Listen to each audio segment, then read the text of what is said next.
Welcome back to Xylem ലേണിംഗിന്റെ പുതിയൊരു മലയാളം ക്ലാസ്സിലേക്ക് എല്ലാവർക്കും സ്വാഗതം. ശ്രുതി ടീച്ചറാണ്. അപ്പോ ഇന്ന് ടീച്ചർ വന്നിരിക്കുന്നത് മക്കൾക്ക് പരീക്ഷയൊക്കെയാണ് അല്ലെ, ക്രിസ്മസ് എക്സാം നാളെ തൊട്ട് അടുത്ത ദിവസം തന്നെയാണ്. അപ്പൊ നിങ്ങൾ നോക്കി നടക്കുന്ന ചില ചോദ്യങ്ങൾക്കുള്ള ഉത്തരവുമായിട്ടാണ് ടീച്ചർ വന്നിരിക്കുന്നത്. അപ്പൊ പരീക്ഷയ്ക്ക് വന്ന ചോദ്യങ്ങൾ തന്നെയാണ്. എല്ലാവരും എന്ത് ചെയ്യാ, ലൈവ് ക്ലാസ്സുകളൊക്കെ കൃത്യമായിട്ട് കാണാം, ഒപ്പം നമ്മുടെ കോണ്ടന്റ് വീഡിയോസും എല്ലാം ഫോളോ ചെയ്യാട്ടോ. ആദ്യമായിട്ട് കാണുന്നവർ സബ്സ്ക്രൈബ് ചെയ്യണം. അതുപോലെ നമ്മുടെ മറന്നുപോകാതെ വാട്സ്ആപ്പ് കമ്മ്യൂണിറ്റി ഗ്രൂപ്പിൽ ജോയിൻ ചെയ്തിട്ട് നമ്മുടെ ലൈവ് ക്ലാസ്സിന് വരുന്ന എല്ലാ നോട്ടും നിങ്ങൾ സ്വന്താക്കണം. അപ്പൊ നമുക്ക് ഈ ഒരു ചോദ്യത്തിന് ഉത്തരം എങ്ങനെ എഴുതണം? അഭിപ്രായക്കുറിപ്പ്. എന്താണ് അഭിപ്രായക്കുറിപ്പ് എന്ന് പറഞ്ഞാൽ? അഭിപ്രായക്കുറിപ്പ് എന്ന് പറഞ്ഞാൽ എന്താണ് മക്കളെ? നമുക്കുള്ള അഭിപ്രായം ഒരു കുറിപ്പായിട്ട് അവിടെ രേഖപ്പെടുത്തുക അല്ലെ. ചോദ്യം എന്താണ് എന്ന് അറിയണ്ടേ? അപ്പൊ അഭിപ്രായക്കുറിപ്പിന്റെ ചോദ്യം എങ്ങനെയാണ് വന്നത് എന്ന് നമുക്ക് നോക്കാം. മുൻകാല പരീക്ഷയാണ് കേട്ടോ. ഇത് ക്ലിയർ അല്ല, അതുകൊണ്ട് ടീച്ചർ എന്ത് ചെയ്തിട്ടുണ്ട്, ഇവിടെ ടൈപ്പ് ചെയ്തിട്ടുണ്ട്. നോക്കൂ, ഒന്നാമത്തെ ചോദ്യമാണ്. ഒരു പ്രവർത്തനത്തിലെ എ പാർട്ടാണ്. നമുക്ക് നോക്കാം. ഇവിടെ ഒരു കഥയാണ് തന്നിരിക്കുന്നത്. കഥ ഇങ്ങനെയാണ്. ഗേറ്റ് പൂട്ടിയിരിക്കുന്നത് നല്ല ഉറപ്പുള്ള പൂട്ടുകൊണ്ടായിരുന്നു. ആ വഴി വന്ന ഇരുമ്പ് വടിക്ക് എത്ര ശ്രമിച്ചിട്ടും പൂട്ടിനകത്തേക്ക് കടക്കാൻ പറ്റിയില്ല. അല്പസമയത്തിനു ശേഷം അതുവഴി വന്ന ഒരു താക്കോൽ പൂട്ടിനകത്തേക്ക് നിഷ്പ്രയാസം കയറുകയും ഞൊടിയിടയിൽ പൂട്ട് തുറക്കുകയും ചെയ്തു. ഇത് കണ്ട് അമ്പരന്ന ഇരുമ്പ് വടി താക്കോലിനോട് ചോദിച്ചു, ഞാൻ എത്ര ശ്രമിച്ചിട്ടും കയറാൻ പോലും സാധിക്കാത്ത പൂട്ട് നിങ്ങൾ ഇത്ര എളുപ്പം തുറന്നത് എങ്ങനെയാണ്?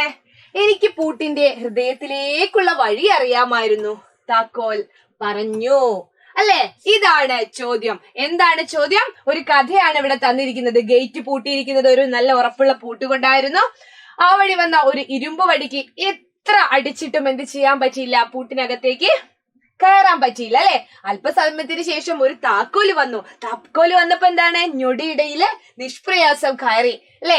അപ്പൊ ആ ഇരുമ്പ് വടി താക്കോലിന് ചോദിച്ച ഒരു ചോദ്യമാണ്, ഞാൻ എത്ര ശ്രമിച്ചിട്ടും ഇതിന്റെ ഉള്ളിലേക്ക് എനിക്ക് കയറാൻ സാധിച്ചില്ലല്ലോ അല്ലെ. ഈ പൂട്ട് ഇത്ര എളുപ്പം എങ്ങനെയാണ് നിങ്ങൾ തുറന്നത് എന്ന് ഇരുമ്പ് വടി താക്കോലിനോട് ചോദിക്കുകയാണ്. അപ്പോൾ താക്കോൽ കൊടുത്ത ഒരു മറുപടി ഇതായിരുന്നു, എനിക്ക് പൂട്ടിന്റെ ഹൃദയത്തിലേക്കുള്ള വഴി അറിയാമായിരുന്നു എന്ന്. ഇതൊരു കഥയാണേ. അപ്പോ കഥ വായിച്ചുവല്ലോ. കഥയിലെ താക്കോൽ ഹൃദയത്തിന്റെ വഴി അറിഞ്ഞ് തന്റെ ചുമതല നിർവഹിക്കുന്നു അല്ലെ. തലമുറകളുടെ ഹൃദയം കവർന്ന പ്രവൃത്തിയാണ് തടസ്സം മറികടന്ന് മേജർ ജോർജ് ഗഫൽസ് യാഥാർത്ഥ്യമാക്കിയത്. നമ്മളൊരു പാഠഭാഗം പഠിച്ചിട്ടുണ്ടായിരുന്നു അല്ലെ. മേജർ ഗഫൽസ് എന്തായിരുന്നു ചെയ്തത്? പനാമ കനാലിന്റെ ഓർമ്മയുണ്ടോ? അപ്പൊ അതിലെ ആശയവും ഉള്ളടക്കവുമായിട്ട് ബന്ധിപ്പിച്ചിട്ട് ഒരു അഭിപ്രായക്കുറിപ്പ് എഴുതുക എന്നതാണ് എ പാർട്ട് ചോദ്യമായിട്ട് വന്നത്. അപ്പൊ നിങ്ങൾ ചെയ്യേണ്ട ഒരു കാര്യം എന്താണ്? ആ കഥ എന്തായിരുന്നു എന്ന് നിങ്ങൾ അറിഞ്ഞിരിക്കണം. പാഠഭാഗം കൃത്യമായിട്ട് വായിക്കണം അല്ലെ. ഓർമ്മയുണ്ടോ അത്? ബി പാർട്ടായിട്ട് മറ്റൊരു ചോദ്യമാണ്, ആ ഉദ്യമത്തിൽ ഞാൻ വിജയിക്കുകയും ചെയ്തു. ഇവിടെ ഉദ്യമത്തിൽ എന്നുള്ള ആ ഒരു വാക്ക് അണ്ടർലൈൻ ചെയ്തിട്ടുണ്ട്. അടിവരയിട്ട പദത്തിന് പകരം എഴുതാനാണ് പറയുന്നത്. വിശ്രമമാണോ, പരിശ്രമമാണോ, കഠിനമാണോ? ഉദ്യമം എന്ന് പറഞ്ഞാൽ പരിശ്രമം എന്നാണ്. ആ പരിശ്രമത്തിൽ വിജയിച്ചു അല്ലെ. ഇനി നമുക്ക് അഭിപ്രായക്കുറിപ്പ് എങ്ങനെ എഴുതേണ്ടതെന്ന് നമുക്ക് നോക്കാം. എന്തായിരുന്നു കഥ എന്ന് നിങ്ങൾ കൃത്യമായിട്ട് വായിച്ചു നോക്കണം. ടീച്ചർ ഇത് പറയാണ് കേട്ടോ. പസഫിക് സമുദ്രത്തെയും അറ്റ്ലാന്റിക് സമുദ്രത്തെയും തമ്മിൽ ബന്ധിപ്പിക്കുന്ന മനുഷ്യനിർമ്മിത കനാലാണ് പനാമ കനാൽ. വളരെ കാലത്തെ ശ്രമത്തിനൊടുവിലാണ് പനാമ കനാലിന്റെ നിർമ്മാണ പ്രവർത്തനങ്ങൾ പൂർത്തീകരിച്ചത് അല്ലെ. തടസ്സങ്ങൾ മൂലം പല തവണ ജോലികൾ നിർത്തി വെക്കേണ്ടി വന്നു. എന്നാൽ പ്രതീക്ഷ കൈവിടാതെയുള്ള മേജർ ഗഫേൽസിന്റെ പ്രയത്നമാണ് പനാമ കനാൽ എന്ന സ്വപ്നം യാഥാർത്ഥ്യമാക്കിയത്. ഉണ്ടായിരുന്നവരെല്ലാം എന്ത് ചെയ്തു? പരാജയത്തിൽ മനം നൊന്ത് പിന്തിരിയാൻ ഒരുങ്ങിയപ്പോഴും അവർക്ക് വേണ്ട കരുത്തും പ്രത്യാശയും നൽകി പ്രചോദിപ്പിച്ചത് ആരായിരുന്നു?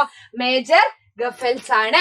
അപ്പോ ഇതും ആ കഥയുമായിട്ട് നിങ്ങൾ എന്ത് ചെയ്യാ, കണക്ട് ചെയ്യാ. അപ്പൊ ഇതാണ് അഭിപ്രായക്കുറിപ്പ് എഴുതുമ്പോൾ ഇത്ര മാത്രം എഴുതിയാൽ മതി. വളരെ വൃത്തിയായിട്ട് കഥ ഏതാണ് എന്ന് നിങ്ങൾ അറിഞ്ഞിരിക്കണം കേട്ടോ. തന്നിരിക്കുന്ന കഥയും നമ്മുടെ പാഠഭാഗവുമായിട്ട് ഒന്ന് കണക്ട് ചെയ്യാം. അപ്പൊ മറ്റൊരു ചോദ്യവുമായിട്ട് ടീച്ചർ മറ്റൊരു ക്ലാസ്സിൽ കാണാം. അതുവരേക്കും ബൈ.